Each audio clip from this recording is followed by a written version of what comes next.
Well, hey, welcome to the Distorted Dialogue podcast on the Metal Institute of Thrashology. Thank you guys so much for being here. Mike, I think we got a third that just joined. Are you cool with that?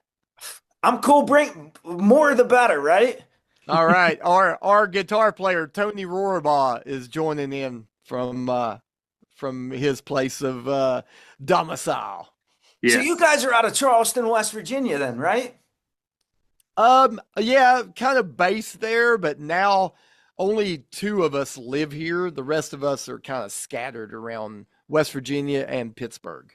Yeah. So I'm in Pittsburgh, so that's where I've been chatting with Ryan a little bit, just because he's a hometown hero, and that's what got me introduced to Byzantine. And man, it's such a good sound. I'm assuming your name came from the intricate, complicated sound, not the Byzantine Empire. Actually, you're correct. It when Tony and I formed the band in 2000, we were kind of looking for band names, and I looked into the thesaurus for complicated, because I thought at that time our music was complicated, which now it's not.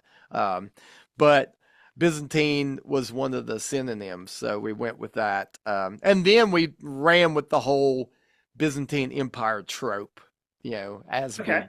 as we had a band. Yeah. Well, they're just as complicated as anything else. I mean, that was a big empire. Yeah. Yeah.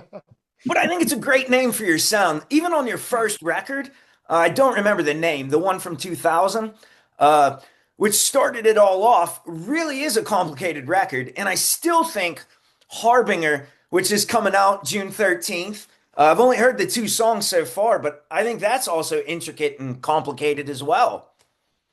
Yeah, there's some trickery on this album.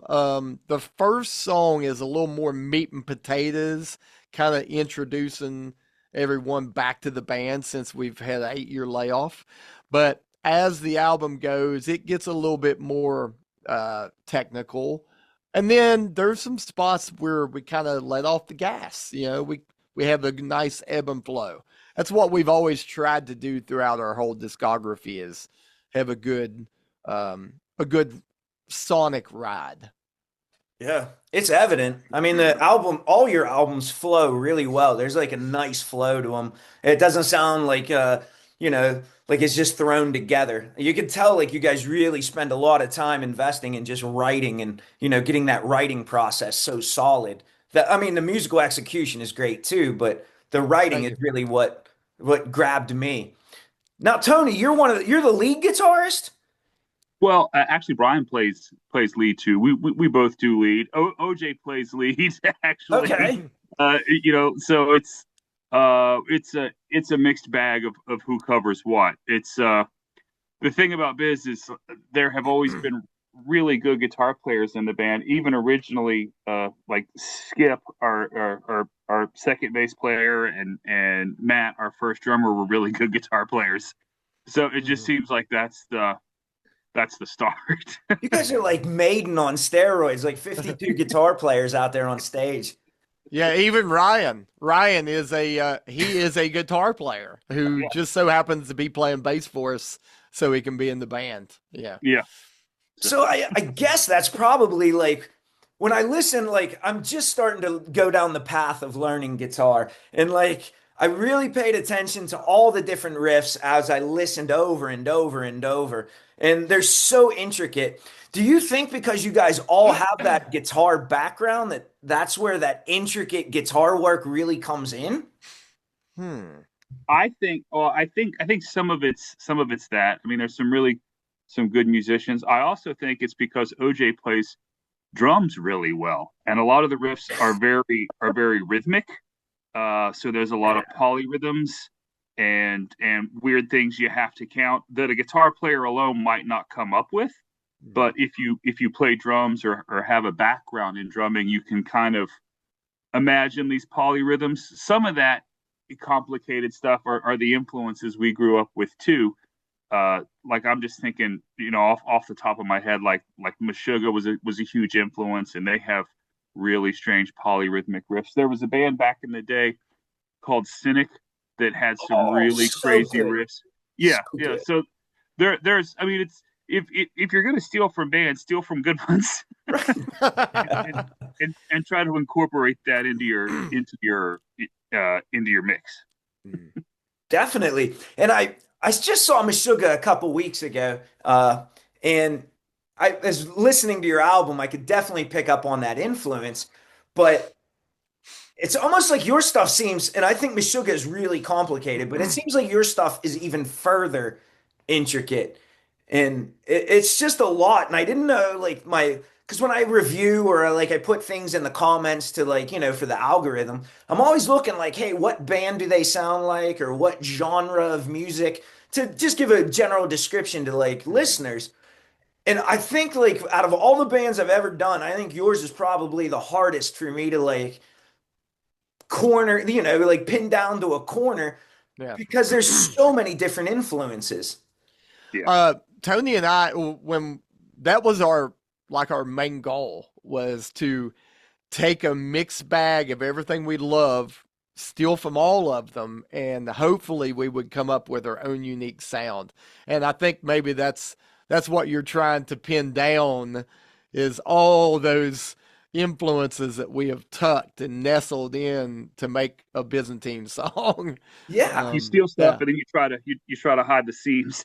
And by steal, I don't mean directly steal, but like you put on an album and you absorb the vibe of, or you absorb the like the impact or weight of what the artist is trying to create, and that becomes like, oh, that becomes influential. I mean, it all goes back to Sabbath and trickles down from Sabbath, Yeah. but Sabbath and Prague, Yeah. Yeah. Sabbath and Prague. Eventually, you're gonna get something like us. Yeah. Sabbath and King Crimson, and then Yeah. But there's so much more than just those sounds. Like, Oh, yeah, true, like, I true. hear a lot of atmospherics in there. I hear a lot of like Yeah. some psych influences, some stoner rock influences. It's Hmm. really like it's like you took all the music I like, put it in a blender, and then trimmed off the fat, and Well, the first 4 or 5 albums, we always had at least 3 songwriters: Tony, myself, and our drummer Matt. So all of us are metal heads, but we listen to other music more predominantly than metal. So we always had different things coming into these songs. And now that we have Brian and Ryan, uh, we have the same thing. We have 3 to 4 songwriters coming from stoner, jazz, prog. You know, it's and we've got it down to a nice formula to where it always sounds like us. Yeah. right. But as a formula, like if you're gonna like use that as a metaphor, like it's not like the Pythagorean theorem where it's just like a really simple formula. No. So like for me, like because I was thinking about this was when I was just listening to your first 2 singles. It sounds like your entire catalog just continually progresses. So you could just play your whole catalog and it would just flow in order. So when you have a formula, usually you can just pull out the two, integers or Mm-hmm. whatever, and just put 2 new ones in and figure out the formula. It seems like your music, you wouldn't be able to do that. It seems like your writing process has to be so much more in depth that you can't just be like, fuck it, plug a riff here, plug this drum sure. here, and we're good.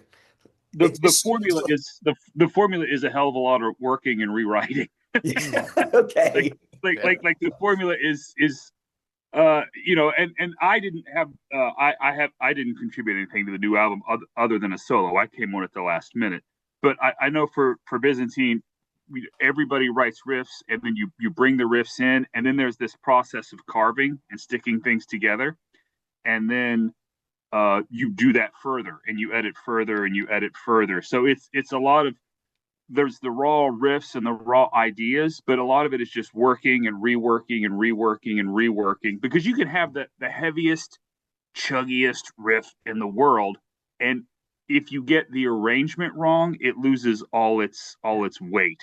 So it's about how you arrange things. That ebb and flow is actually necessary to lend weight to what's coming next.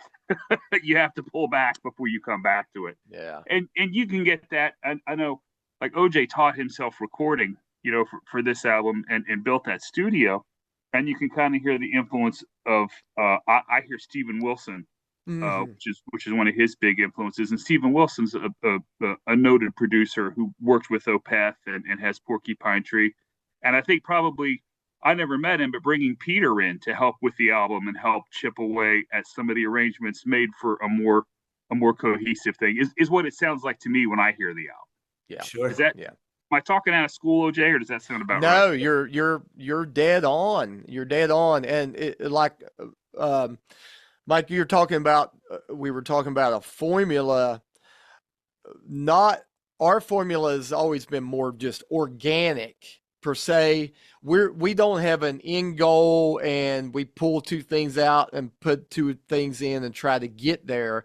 We're just like, let's organically piece all these types of influences together and just see where they happen to land.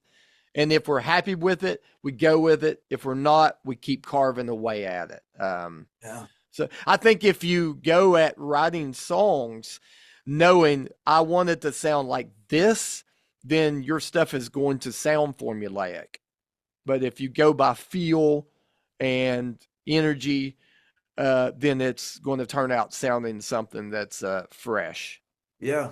It, Yeah. it's it's interesting you brought up Opeth because that's exactly where I thought like, oh, this is the one band. And oddly enough, I know nobody has probably ever compared you to this band, but I read the book by the Beastie Boys and I can't remember if it was Mike D or Ad Rock, and they were talking about their recording process when they met Lee Scratch Perry, who's like a reggae artist, if you're not familiar with him.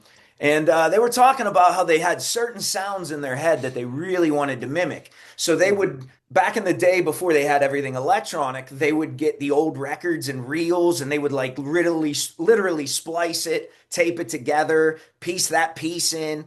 They would put like basketballs in their bass drums to get different sounds. Awesome. Yeah, and I was like, man, that's a really cool approach. And it kind of felt like your album was like that because or at least these two songs off Harbinger, Hmm. because there's so much in it. Like you hear the atmospherics, you Hmm. hear that heavy weight that you're talking about, the crunch, the thunder, clean vocals, dirty, but it Hmm. all flows really well. And it's like I guess the word would have been arrangement would have been a better word to pick than the Mm-hmm. writing process. I guess the arrangement now, like now that you say that is what really grabbed me. Yeah. It's just really well written. You can Appreciate that. write a riff and then just season it. I mean, I'm sorry, let it marinate. Like sometimes the riffs that that you set on them for a while. You might come up with a riff and not touch it for years, Hmm. and then finally another riff. Oh, there it is. But Hmm. it's a hard thing to force. Like whenever we started to write our second album, we tried to get in a room and write together, like as a band, like get in the room and write the riffs together. And some bands can do that. We cannot. No, Like we cannot. we have to get in front of our computers and just Hmm. sort of sit there and like, okay, yeah, here's a thing, and Yeah. then you send it on, and people will make recommendations. Even the one solo I contributed to on the album was a democratic thing. I would do a solo, send it to them, they would listen to it, give me ideas, bring it back. I Hmm. would do some more, send it out for critique, bring it back. So it's democratic, but then um, at some point someone makes the editorial decision. Yeah, this is it. This is how it goes. Yeah. I It's was just I always like to see how bands like write because a lot of the older bands are still doing it where you meet in person, you know? But I thought about your stuff, like it's not like you're like the Ramones who are just playing simple bar chords. I figured like with each note being so like intricately placed on your album that it would be hours just to get it had to be months just to get one song written if you did it that way, you know? Like Yeah. it's just Yeah. complex. I think you're right. The complexity. I personally feel like our music has got less complex over time, but maybe it's just because we're used to it now. And because there's so much more crazy music out there now. Like when we first started, you know, we thought we were kind of tricky, but now there's a lot of tricky stuff. But what you're alluding to is like correct. When we get in a rehearsal space, some of our stuff has to be thought over and marinated so much. It's best to just do that at home when you don't have your friends staring at you or looking at the clock. It's better to, what did they say, Tony? You practice at home and then rehearse together. Right. Yeah. You don't practice together and waste each other's time. Yeah. Right. Our time is because we live so far apart. When we get in the rehearsal room, we have to quote unquote rehearse the songs. Yeah. So the songs have to be there before we show up. Yeah. Because everybody has their day jobs and we have these commutes. So the songs have to be ironed out, before we get in the room. And then when we get in the room, everybody should know their part or they get the stink eye. Mm-hmm. Yeah. You got to do your homework, right? Yeah, that's right. Do your homework. Yeah. Yeah. So now, like with as complex as everything in the music side of the house that we talked about, do you write your own vocals, or is that like a group process as well, AJ? I typically do. I'd say about 90% of the vocal, like the lyrics myself. This album, Ryan, our bass player, Ryan. Yeah. He's a very accomplished singer and lyricist as well. So he actually helped me on some lyrics. Did Jamie help you with this one? No, Jamie did not. Okay. There for a couple albums, I had a ghostwriter that would help me, a friend of mine. Yeah. But this one where we had 8-year layoff, I had enough time to do it kind of myself. But yeah, I take a lot of pride and have great fun in writing lyrics to our music. I agree. I was a former English major, so like I really appreciate that, Thank you. Especially like I also worked a lot of construction, and I really like floating chrysanthemums, and like I like all those floating plants and ponds. My dad used to like have some koi fish, like so. It really like the first single really grabbed me. I was like, this is really cool, Most of our song lyrics have double entendres. They'll give you an idea of what it is, but then it's a completely different thing. For sure. That's always fun.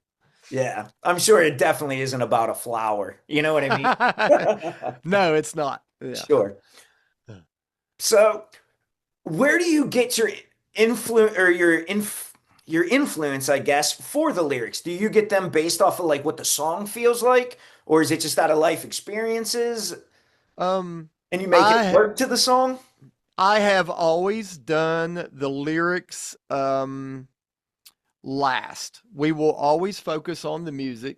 So we'll formulate the demos and then I will be penning lyrics. And what I normally do is I have a notepad and it's just prose. You know what I mean? It's just line after line after line, cool words. And then whenever a song gives me a feeling, then I will be like, I want these lyrics to go with that song. Okay. So it's all about feeling. Yeah. Yeah. I just wondered.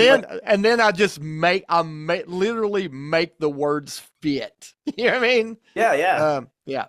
I guess it's the same as like writing a poem and then like trying to make it fit to a certain rhythm and cadence. I would say my ghostwriter for the last 7 albums has been the Roget's Thesaurus. You know what I mean? Okay. Because I will write words and be like, nope, that's not heady enough. What's a synonym for this? And then I'll find another word that has the right syllables. We'll make it work. And then all of a sudden people think, like somehow we're intelligent. But you fooled me if you're not, No, we're boneheaded. Not as much as me, I'm sure. Are you guys touring in support of this album? Hopefully. We're not much of a touring band. A lot of that has been by force and not by choice. We would like to support this album with more live performances, but we want to be selective with it. Festivals, we're open to do all festivals. We'd love to do some like a European 7-day run or Australia, But as far as like slogging around the U.S. for 4 weeks in a van, Yeah. not interested. Let me ask you a more important question then. Yeah. Are you guys going to play Pittsburgh soon? I could really care less about any of the other cities I today. know, right? Right. Yeah, Pittsburgh's so close that regionally we should be hitting Pittsburgh, I'd say, at least by fall. Awesome. That's what I Yeah. like to hear. Yeah. And if you come, you got to bring a copy of the new record too, so I can snag one. Oh, we'll have stacks of it and new merch. Yeah. We'll Yeah. be out hawking it. Be on the lookout for Pittsburgh too. I mean, I'm sorry, not Pitt, but Morgantown too, because Morgantown, there's a place, 123 Pleasant Street, which isn't too far from Pittsburgh. That's maybe an hour, Yeah. Yeah. hour and a Yeah. Yeah. half, and we've played many a show there. Yeah. Yeah. Yeah. I might have to come down to that, whichever, Yeah, Pittsburgh or yeah. Morgantown, catch you guys. Yeah. So Yeah, how did man. you guys like form as a band? I did see that you guys came from like two broken bands, Mm-hmm. Temper? Mm-hmm. Yeah. Oh my gosh. Yeah. I can't remember Wow. the other one. Oh, I'm old, man. I'm old. Was it New Family? oh yeah. Yeah. It was New Family and Temper. Yeah. Temper was awesome. Temper was just one of the greatest, like, local bands in this area, filled with talent. My band sucked, and I had always wanted to play in a band with Tony. And I think, Tony, you were filling in, you were playing with Chum for a while at that point, wasn't you? Around 99 or something? Yeah. Yeah. There was a band on were they Roadrunner? Century Media? Century Media. Yeah, they did one album on Century Media called Chum, and I played with them for a really short time, and then I got married and settled in the Huntington area Mhm. when that ended, and OJ was in Charleston, and those are pretty close. Okay. Mhm. And he was putting a band together and reached out to me at that time.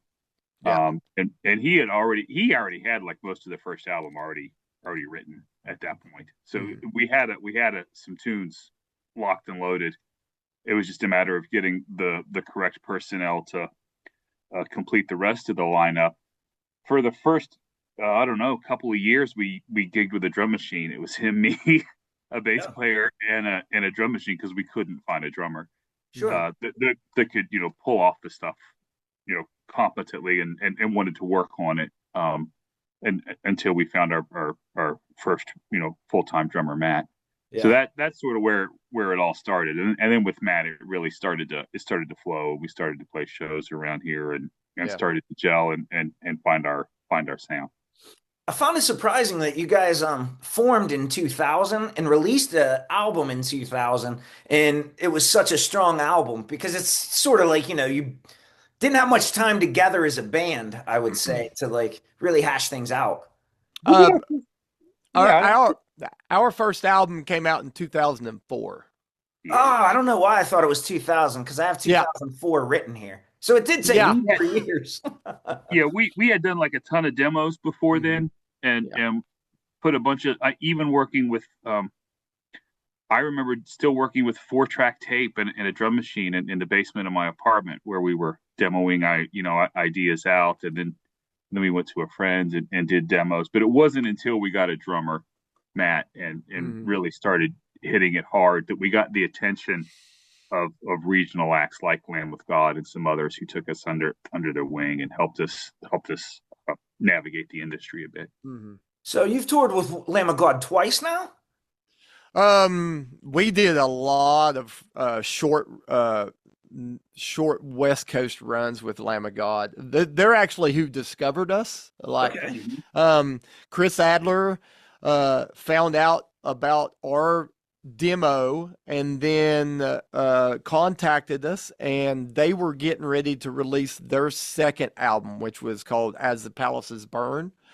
And so they took us out on a bunch of short runs to figure out if we were going to be a functional group, and then pitched us to Prosthetic Records, who signed us. Sure. And then, we did a lot of runs with them. We toured with Kitty and Shadows Fall and God Forbid. Yeah. We were on the up and up with all of the new wave of American heavy metal bands at that time. Yeah. Yeah. I've seen Lamb of God probably the most, and I think they're one of the most explosive bands live. Like they're just so captivating, Hmm. Mm-hmm. and No, yeah, it, they're incredible. I was hoping maybe I could get to see them again with you guys, being that they're only like right down the road from you, you know? Yeah, Yeah. yeah. No, I think if we ever get a chance to play with them again, it would probably be on the Lamb of God Headbangers boat that they do every year. Yeah. We uh we were in the running to be on it this year, but I think probably next year we'll probably be on the Lamb of God boat with them. That would be a nice reunion. Oh Mm-hmm. yeah, it would. Yeah. Yeah, Sounds like a good one. I saw them live last year, and I think like every year I've seen them, they've gotten like more and more and more powerful. Just Yeah. shit hot band. They are, and they've been doing it for a long time. Yes, they Road have. dogs too. I mean, you talk about some guys that just lived on the road, Yeah. you know.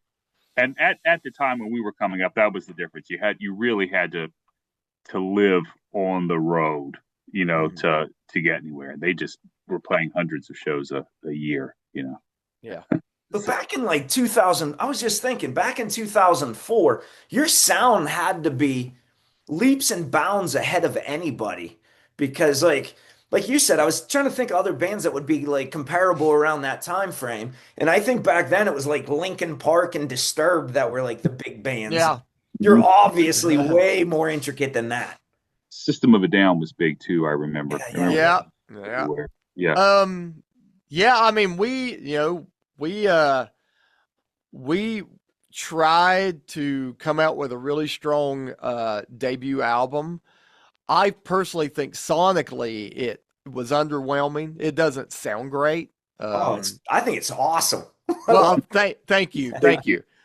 But I'm sure Tony can attest. The audio files in us, it's hard to Oh listen yeah. to. None of us, including our producer, knew how to properly record No. metal. Like we had the equipment, but I don't think we had the knowledge base, Yeah.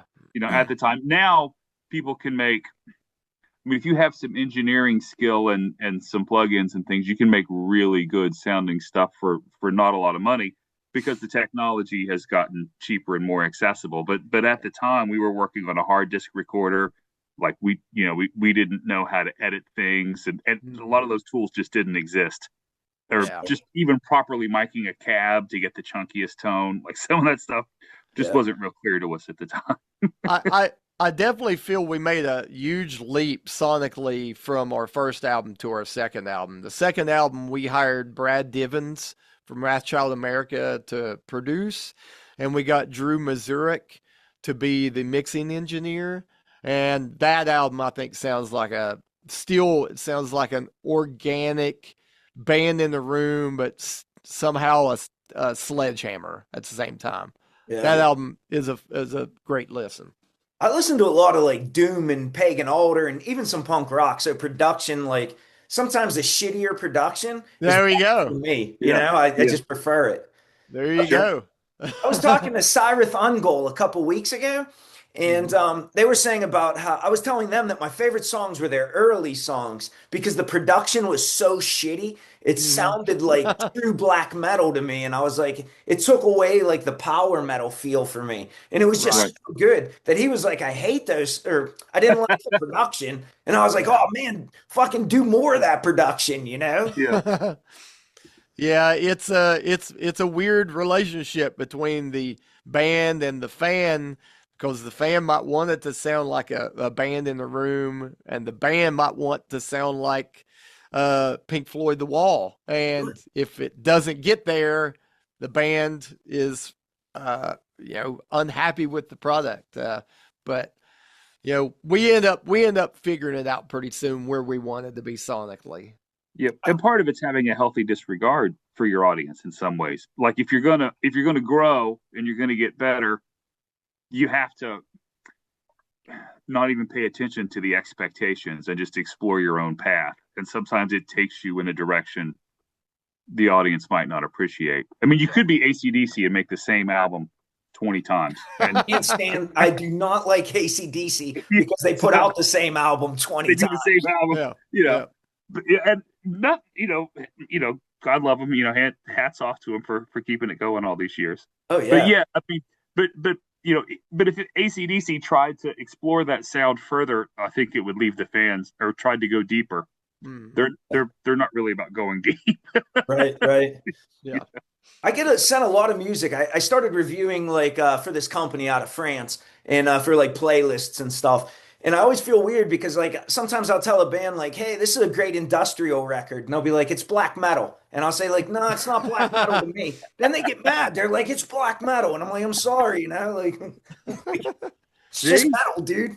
eye of the beholder. It's eye of the beholder. Yeah. Yeah, and like I always wondered because like they'll ask you for like your feedback, like, do you like this riff? Do you like this song? And I might not like it because it reminded me of some guy from the 80s I didn't like.